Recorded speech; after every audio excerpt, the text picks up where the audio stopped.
दोस्तों मेरे प्यारे दोस्तों, welcome to my electrical diploma E channel. तो आज हम लेके चल चुके हैं इलेक्ट्रिकल पावर वन का, जो कि 18 तारीख का आप लोगों का एग्जाम है मॉर्निंग में। ठीक है गाइस, तो इसको देखिए, पढ़िए। कोरोना लॉस, कोरोना लॉस क्या होता है आप लोग यहाँ से पढ़ सकते हैं कि क्या होता है। ये एक फिनोमिना होता है हमारे वायलेट ग्लो का, जो कि हिसिंग नॉइज प्रोड्यूस करता है हमारे ओजोन गैस में। कहाँ पे? और ओवरहेड और ट्रांसमिशन एनर्जी, इसको हम लोग कोरोना कहते हैं। और जो एनर्जी इसी में से डिसिपेट होती है ना हमारे कोरोना इफेक्ट की वजह से, उसको हम लोग कहते हैं कोरोना लॉस। इसमें पावर जो लॉस ड्यू टू हमारे कोरोना, तो देख आप लोग पढ़ सकते हैं, यहाँ पे स्क्रीनशॉट भी कर सकते हैं, कोई दिक्कत नहीं। मैं बहुत अच्छा से आप लोगों को क्लीन दिखाई दे रहा हूँ वहाँ पे। अब आप लोग से पूछ सकता है कि फैक्टर इफेक्टिंग ऑफ कोरोना क्या होता है। तो भाई फैक्टर इफेक्टिंग क्या होता है? इफेक्ट ऑन फ्रीक्वेंसी पे इफेक्ट करता है, सिस्टम वोल्टेज पे इफेक्ट करता है, हमारे कंडक्टर ऑफ एयर पे कंडक्टिविटी ऑफ एयर पे इफेक्ट करता है, फिर एटमॉस्फेरिक कंडीशन पे करता है, फिर लोड करंट पे भी करता है, और कंडक्टर ऑफ डायमीटर पे भी करता है।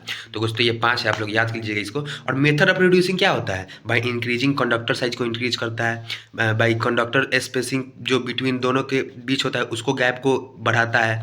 यूजिंग बंडल कंडक्टर को यूज कर सकता है, हेलो कंडक्टर को यूज करके हम लोग इसको मेथड को रिड्यूस कर सकते हैं।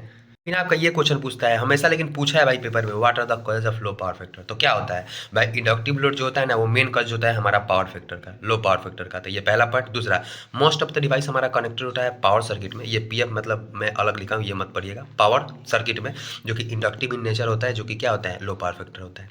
वेयरिंग लोड क्या होता है? हमारा पावर फैक्टर होता है। ट्रांसफार्मर ड्रो करता है मैग्नेटाइजिंग करंट को, जो कि सिस्टम में होता है, फ्रॉम द सिस्टम। फिर ट्रांसफार्मर ऑपरेट करता है हमारे पावर फैक्टर को, जिसका अराउंड 0.2 लैगिंग होता है।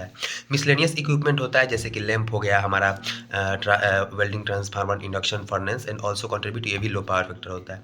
इंडस्ट्रियल हीटिंग फर्नेस जो होता है लो पावर फैक्टर होता है। इंडक्शन मोटर, ये भी लो पावर फैक्टर होता है।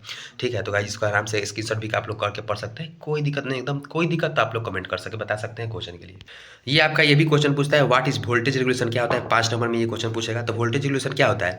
वोल्टेज रेगुलेशन है एक रेशियो होता है। किसका रेशियो होता है? हमारे वीएस मतलब सेंडिंग वोल्टेज, और वीआर मतलब होता है रिसीविंग वोल्टेज, और वी आर मतलब भी रिसीविंग वोल्टेज हुआ। तो क्या हो जाएगा?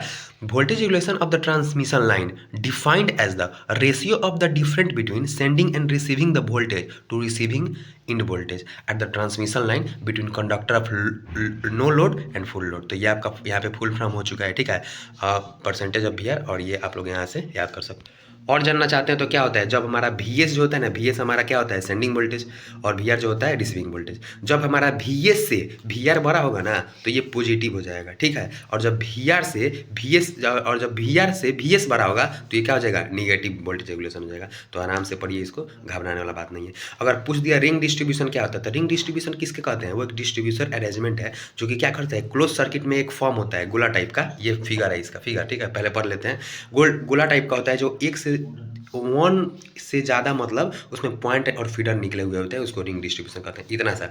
और ये एक फिगर हो गया, जैसे 1 2 3 पॉइंट निकला है, तीनों फीडर है। ठीक है, और देख सकते हैं ये फिगर हो गया, ये आर ए भी हो गया दोनों का, और आर सी ए हो गया। सी ए आप ए से भी लिख सकते हैं, आर सी, कोई दिक्कत नहीं।